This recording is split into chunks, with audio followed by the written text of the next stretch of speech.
Hey everyone, welcome back. Ready for another deep dive? Always? Awesome. Well, buckle up because today we're heading straight into the political storm brewing in D.C. Oh, yeah, this one's a doozy.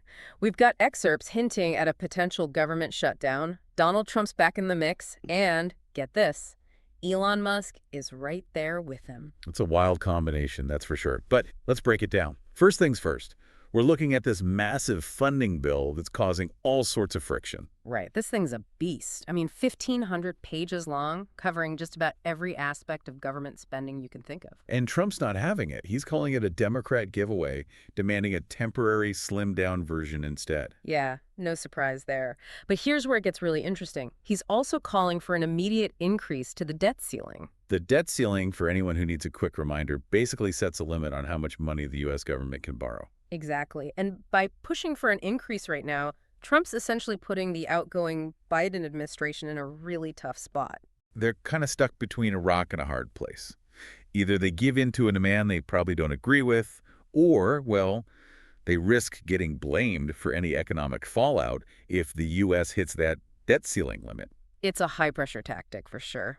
And to make things even more complicated, you've got Elon Musk jumping into the political arena. It's not every day you see a tech CEO wade into government reform, right? Not quite, and he's not being subtle about it either. On X, formerly Twitter, of course, he called this funding bill one of the worst ever written. Strong words. But what's his game here? Why get involved in this mess? Well, it looks like he's teaming up with Vivek Ramaswamy in Trump's newly created Department of Government Efficiency. Department of Government Efficiency. It has a certain ring to it. It does, doesn't it? And their message is pretty clear. They want to slash government spending, cut programs, and they're not afraid to advocate for a government shutdown to get their way. Shutdown. Really? That sounds pretty drastic. Wouldn't that hurt everyday people? It definitely could. Shutdowns disrupt government services, impact federal employees, and yeah, they can have a real impact on the economy.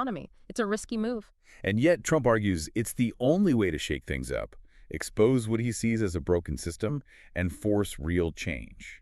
He's framing it as a necessary evil. But some experts are sounding the alarm, warning that this approach could destabilize markets and create a whole lot of uncertainty. So we've got potential benefits, potential risks, and a whole lot of political maneuvering. What's the latest on how this is all playing out? Well, the clock is ticking. The shutdown deadline is midnight on Saturday, and Republican leaders are scrambling trying to find some kind of solution in all of this chaos. And let's not forget the Musk factor. He's not just sitting on the sidelines. Yeah. He's using his platform, his huge following on X, to really amplify these issues. Yeah, he's urging Republicans to hold firm, reject the bill, and it seems to be resonating with some lawmakers. It's powerful, right, to see someone like Musk, with his massive online presence, able to influence the political process like this. Right, and we even have quotes from some Republicans, like Representative Eric Burlison, saying things like, "This town needs outside pressure to save the republic." So he sees Musk's involvement as a positive thing. It seems so, but it really raises some bigger questions, doesn't it? It definitely does. Like,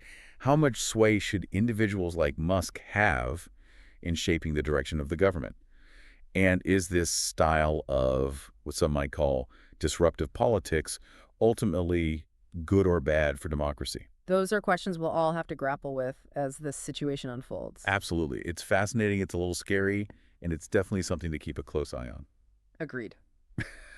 Well, folks, that's our deep dive for today. We've gone from a massive funding bill to a potential government shutdown, thrown in a former president, a tech CEO, and a whole lot of political intrigue. Is a lot to unpack. It really is, and leaves us with a lot to think about. Where do we draw the line between business, social media, and government?